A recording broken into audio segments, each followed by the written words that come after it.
Now, a few months ago, I painted this watercolor Oriole and I posted the tutorial on here, but I totally forgot to show you how I painted the eye. It's very simple. I missed it for both of these tutorials, so I've decided to set aside some time and do just a quick tutorial for you now. The first thing you're going to need is masking fluid, and if you followed one of my tutorials before, you're probably not surprised by this. I'm just going to add some masking fluid, really just to add the highlights to the eyes.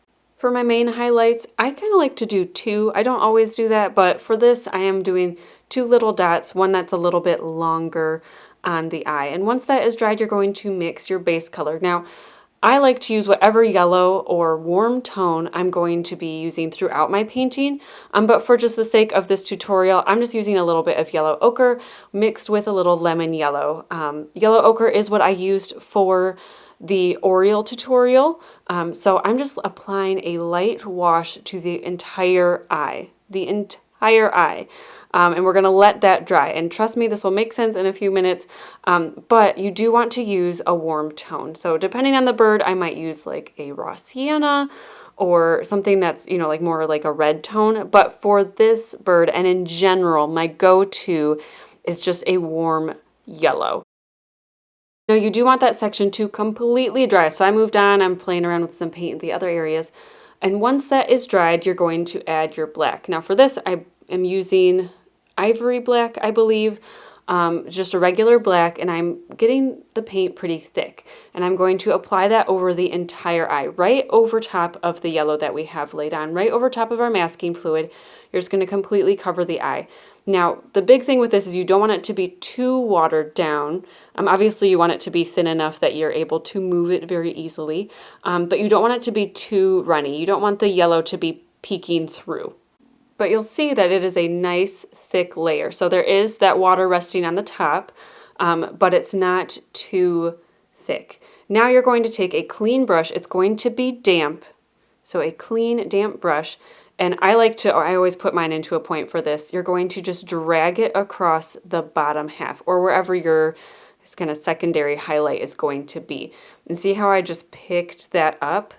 That is the key to making this eye look realistic. Having that secondary reflection on the lower half is what makes it look so lifelike. Now I took off a little bit too much, so I did go back in and I added just a little bit underneath the eye of this lilac breasted roller, and so that it just wasn't taking away too much from the reflection on the eye itself.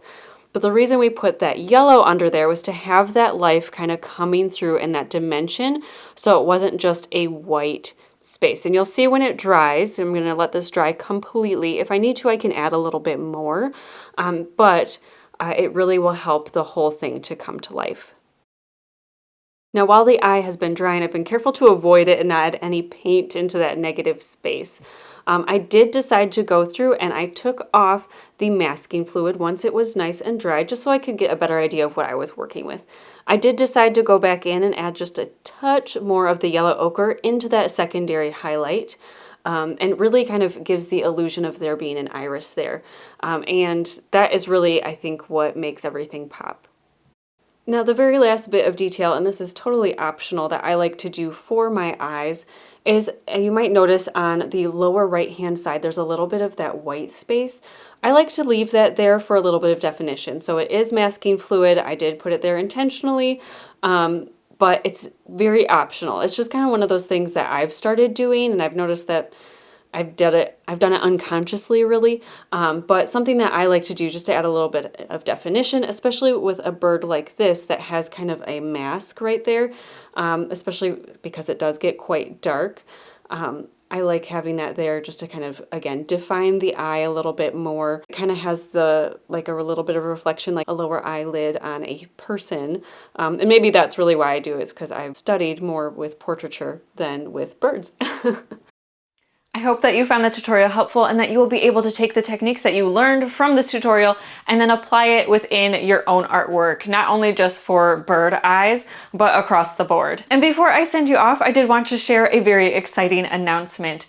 Over the past year, my goal has been to launch my first art collection. Today, I have officially launched my art print shop. featuring artwork not only that you see in this tutorial, but also artwork from Inktober, or my own version of Inktober, which is Gardentober, and from Inktober's past. So some of my most popular ink pieces are being featured, and watercolor pieces as well.